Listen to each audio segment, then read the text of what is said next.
আসসালামু আলাইকুম। যারা বন্যার্তদের সাহায্য করতে চান তারা আসুন্না ফাউন্ডেশনের মাধ্যমে সাহায্য করতে পারেন। এখানে কোনো দালাল চক্র নাই।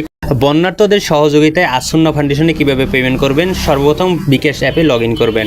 আপনি যত টাকা ডোনেশন করতে চান দেখবেন আপনার ব্যালেন্স ঠিক আছে কিনা। এরপর বিকাশ অ্যাপের নিচের দিকে যাবেন। নিচের দিকে গেলে আপনারা দেখতে পারবেন মোর সার্ভিস নামে এখানে একটি অপশন পাবেন। এখানে দেখতে পারবেন 3 নম্বর অপশনটি হচ্ছে ডোনেশন।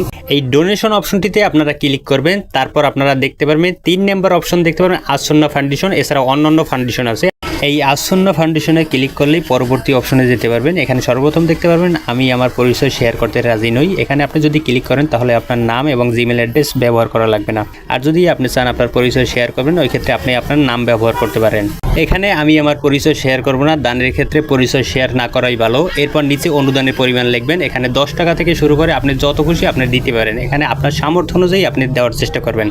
টাকার পরিমাণ লেখার পর নিচে বাম পাশে একটি বক্স দেখতে পারবেন। এখানে ক্লিক করবেন যে আমি রোবট নই। এখানে ক্লিক করার পর একটি ক্যাপচার যাবে। এখানে বাস বা অন্যান্য গাড়ি বা অন্যান্য কোনো ক্যাপচার চাইতে পারে, ওইগুলো আপনি টিক দেবেন। এরপর আপনারা নিচে দেখতে পারবেন যে ভেরিফাই করুন বা যাচাই করুন। এখানে ক্লিক করবেন, তাহলেই আপনার টিক উঠে যাবে। টিক উঠলেই আপনারা নিচে অনুদান নামে একটি তীর চিহ্ন পাবেন। এখানে আপনারা ক্লিক করবেন। তারপর দেখতে পারবেন লোড হচ্ছে। এরপর আপনার পিন নাম্বার চাবে। এই পিন নাম্বারটি হচ্ছে আপনার বিকাশ পিন নাম্বার। এই পিন নাম্বারটি ব্যবহার করার পর কনফার্ম বাটনে ক্লিক করবেন, তাহলেই আপনার টাকাটি ডোনেশন হিসেবে আসুন্না ফাউন্ডেশনে চলে যাবে। এরপর আপনি একটা SMS পাবেন যে আপনার বাস্তবে টাকাটা গেছে কিনা। এভাবে আপনারা দেখতে পারবেন, ডেট সহ সকল তথ্য আপনারা দেখতে পারবেন। এভাবেই চাইলে আপনার অর্থ অনুযায়ী আপনি আসুন্না ফাউন্ডেশন বা অন্যান্য ফাউন্ডেশনে আপনারা পেমেন্ট করতে পারবেন। সকলের কাছে অনুরোধ রইল, বাংলাদেশের সকল জনগণ আপনারা আপনার সামর্থ্য অনুযায়ী সামান্য কিছু আপনারা দান করুন।